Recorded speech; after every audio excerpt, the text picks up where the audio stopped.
Imagine this for a moment. No bombs, no missiles, no invasion, just a narrow strip of ocean, only 2.7 kilometers wide at its narrowest point. Now imagine that this single stretch of water is suddenly blocked. Within 90 days, the world's second largest economy begins to stall. Factories slow down, energy prices surge, supply chains snap, growth turns into crisis. This is not a movie plot. In early 2025, a classified assessment linked to the US Congress issued a blunt warning. If the Malacca Strait were cut off, China's economy could be paralyzed in about 3 months. Not weakened, not pressured, paralyzed. That statement alone tells us something important. Modern global power is no longer decided only by who has the biggest military or the largest GDP. It's decided by who controls the routes that move oil, goods, and energy. Think of the global economy like a human body. Oil is the blood. Shipping lanes are the arteries. You don't need to attack the brain if you can block the arteries. And the Malacca Strait is one of the biggest arteries on Earth. Every day, massive oil tankers, container ships, and bulk carriers squeeze through this narrow passage, connecting the Indian Ocean to the South China Sea. From space, it looks like a traffic jam that never ends. From a strategic perspective, it's a pressure point, small in size, enormous in consequence. What makes this even more dangerous is that this vulnerability isn't theoretical. It's measurable, it's timed, and it's well understood by every major military planner in the world. That's why the Malacca Strait isn't just a shipping lane, it's a countdown clock, and for China, that clock has been ticking for decades. In the next section, we're going to break down why this one strait matters so much to China, and why blocking it wouldn't just hurt Beijing but could shake the entire global economy. To understand why the Malacca Strait is so dangerous for China, we need to look at one simple fact. China runs on imports. China is the world's largest manufacturing hub, but it does not have enough oil to power itself. In 2024 alone, China imported about 550 million tons of crude oil, worth more than $300 billion US. A huge share of that oil comes from the Middle East, Saudi Arabia, Iraq, and especially Iran, whose oil is cheaper and harder to replace. Now here's the critical part. Roughly 2/3 of that oil passes through the Malacca Strait. Every single day, cargo worth over $2 billion US moves through this one narrow passage. In 2024, nearly 88,000 ships transited the strait. That's about one ship every 6 minutes, day and night. By cargo value, the Malacca Strait carries around 28% of global maritime trade. If this were a highway, it wouldn't just be busy. It would be the only road leading to the city. This is why Chinese strategists have a name for this problem. They call it the Malacca Dilemma. It means that no matter how strong China becomes, economically or militarily, a single choke point far from its coastline can still threaten everything. And the danger isn't just about oil shortages. If oil shipments slow down, prices rise. Even a 10% increase in crude oil prices would add tens of billions of dollars to China's annual import bill. That extra cost doesn't disappear, it spreads. Factories pay more for energy, transport becomes more expensive, products cost more to make, exports become less competitive, jobs come under pressure. This is how a problem at sea turns into inflation, unemployment, and social stress on land. And it doesn't stop with China. Because China sits at the center of global supply chains, disruptions here ripple outward. Electronics, machinery, chemicals, consumer goods, delays in Chinese production affect companies and consumers around the world. Blocking Malacca wouldn't just hit China, it would shake global trade itself. This is what makes the strait both a lifeline and a nightmare. China depends on it. China cannot fully control it, and China knows that others are watching it closely. Which brings us to the next part of the story, because China isn't alone in understanding how important this choke point is. In the next section, we'll see how India and the United States have built an invisible surveillance net around the Malacca Strait, turning China's lifeline into one of the most closely monitored waterways on Earth. Once you understand how critical the Malacca Strait is, the next question becomes obvious. Who is watching it?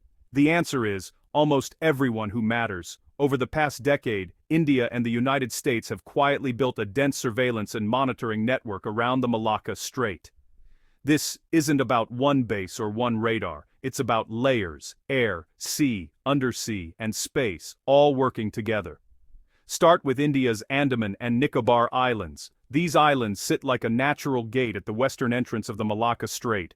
In 2015, India deployed a maritime surveillance system there that can monitor ship movements across the entire strait.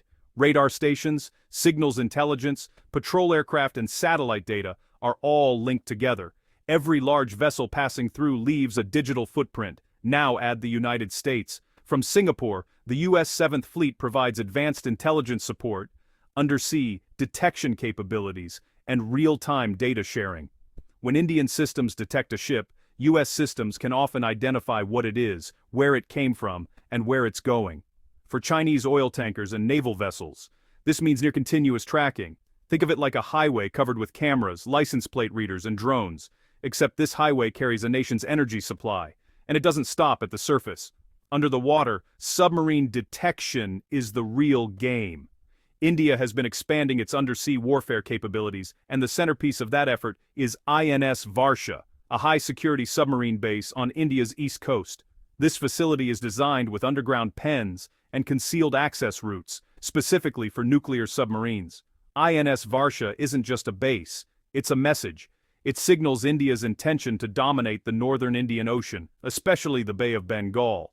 The waters Chinese submarines must cross to reach the wider ocean. From India's perspective, this is about deterrence. From China's perspective, it looks like a tightening trap. When you put all of this together, radars in the Andamans, U.S. naval intelligence, submarine bases, patrol aircraft, you get something powerful, a strategic surveillance net.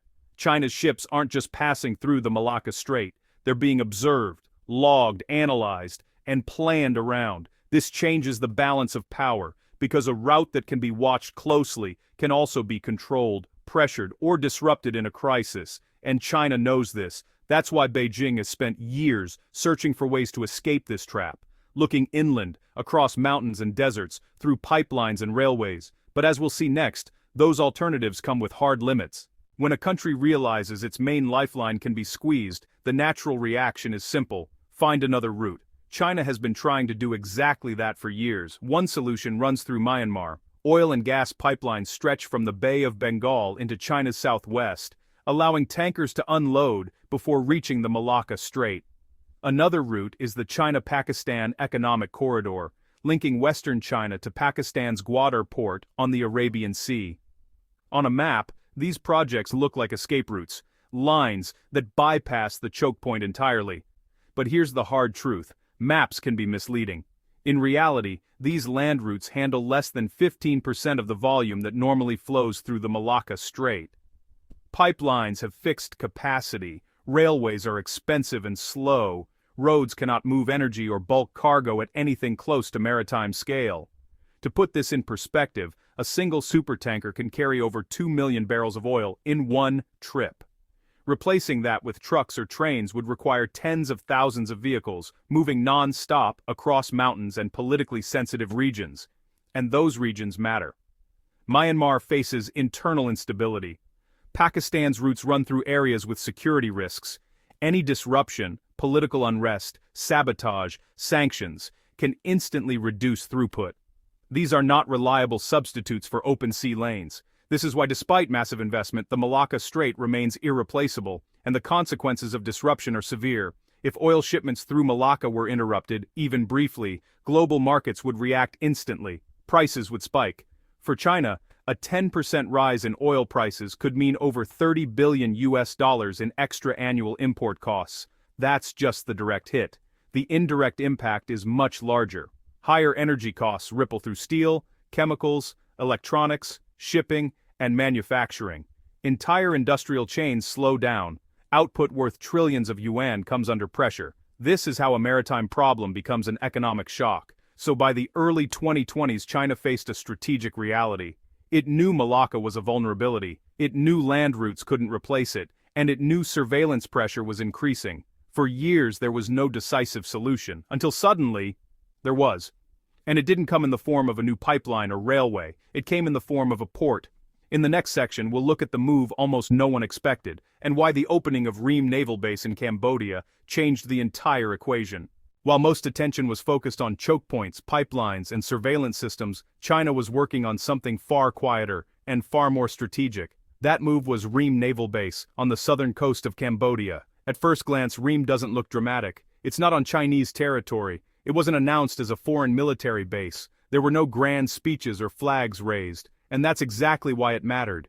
Geographically, Ream is in a powerful position. From Ream, sailing south about 1,000 kilometers brings you directly to the Malacca Strait. Sailing east takes you into the South China Sea. In simple terms, Ream sits at the crossroads between China's home waters and its most dangerous vulnerability. That location alone made it sensitive, and it didn't go unnoticed. Years ago, the United States offered to help fund repairs at the Ream base.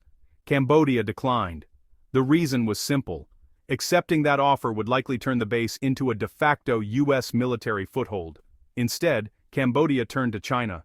In 2019, China and Cambodia reached a cooperation agreement. China invested tens of millions of dollars to upgrade the base, building new piers, improving infrastructure, and establishing a joint support and training center.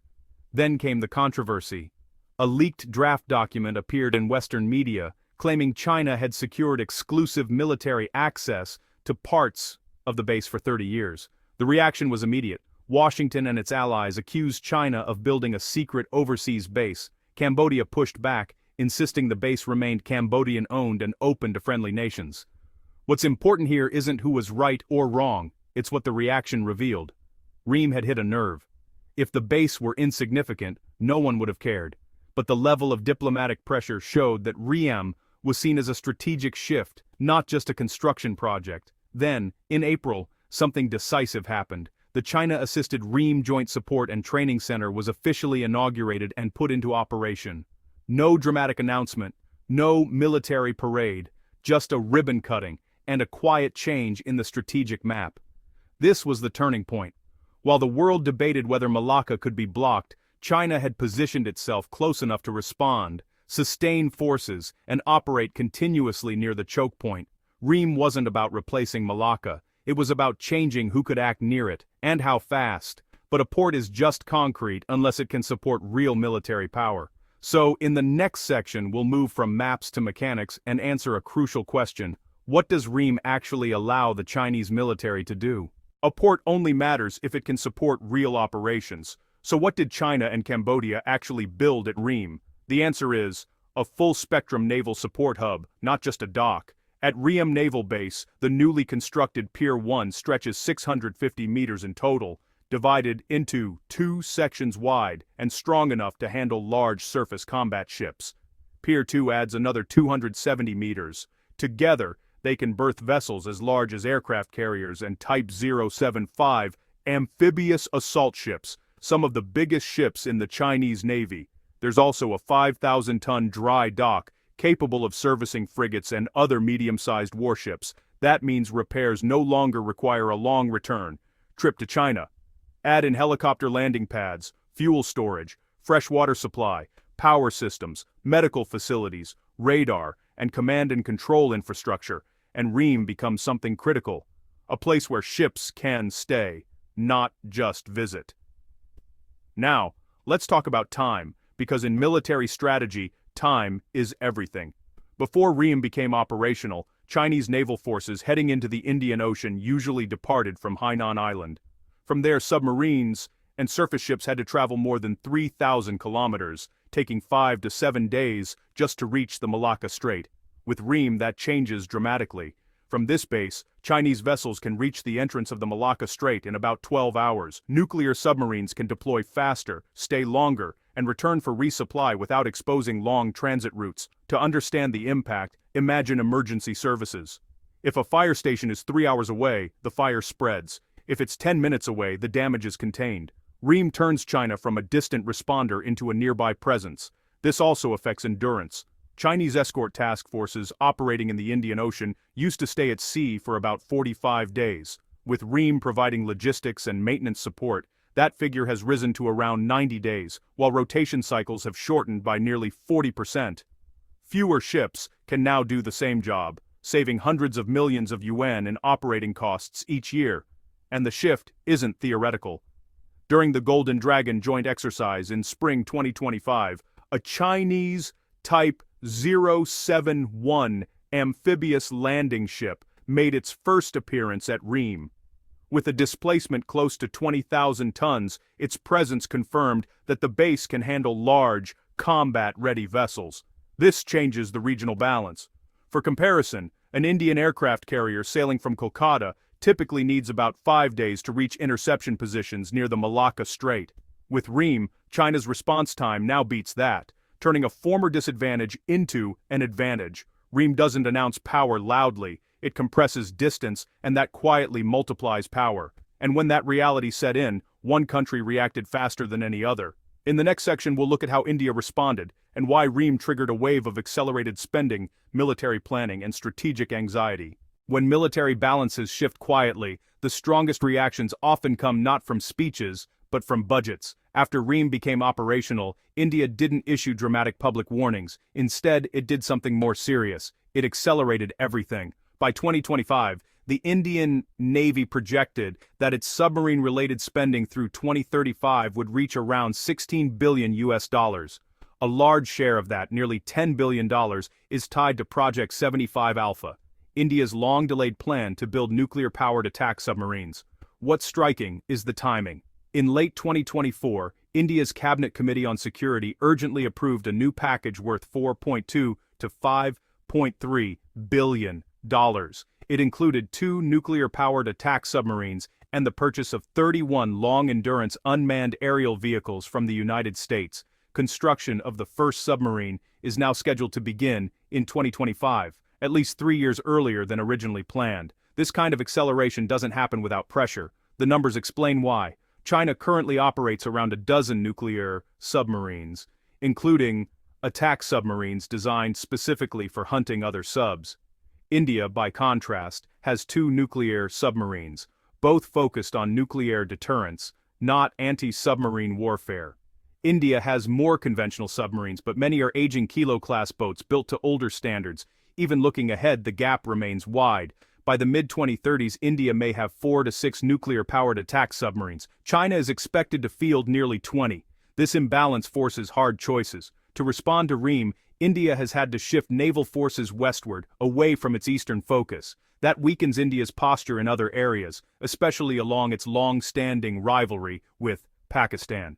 In strategy, every move has a cost, and Ream has increased India's costs sharply. Beyond submarines, India is also expanding runways and port facilities on islands like Agalega and Mauritius, signing white shipping agreements with over 20 Indian Ocean countries to share vessel data, and expanding its network of defense attachés. Maintaining this intelligence and monitoring system costs tens of billions of dollars over time. India is building fast, but it is building in response, not on its own timeline. This is the key point. Ream didn't just improve China's position, it forced India to react, spend more, stretch its forces, and accept new vulnerabilities. And when one port can trigger that kind of regional chain reaction, it's a sign that the story is bigger than any single base. In the final section, we'll zoom out and connect all the pieces, Ream, Djibouti, pipelines, and sea lanes, to reveal how China is trying to end one of its greatest strategic weaknesses. To really understand why Ream matters, we have to step back and look at the map as a whole. Ream is not acting alone. On the western side of the Indian Ocean, China already operates a support base in Djibouti near the entrance to the Red Sea. This location sits next to the route that connects the Persian Gulf, the Suez Canal, and Europe. On the eastern side, Ream now sits near the Malacca Strait, the gateway to the South China Sea and the Pacific. Draw a line between Djibouti and Ream, and something becomes clear. Together they form an L-shaped strategic layout that covers nearly the entire energy and trade route from the Middle East to East Asia, about 6,000 kilometers in a straight line. This isn't about surrounding anyone, it's about supporting movement, endurance, and response along China's most critical supply lines. Now add the other pieces. There's the China-Pakistan Economic Corridor, the Myanmar oil and gas pipelines, and alternative maritime routes like the Sunda and Lombok Straits. None of these replace Malacca on their own, but together they change the math. In the past, China depended on the Malacca Strait for around 85% of its seaborne energy imports. Today, that figure has dropped closer to 65%, and according to planning targets, by 2030 it is expected to fall below 50%. That number is the real story. Because once no single route carries the majority of your lifeline, blockade power collapses. Disruption becomes painful, but no longer fatal.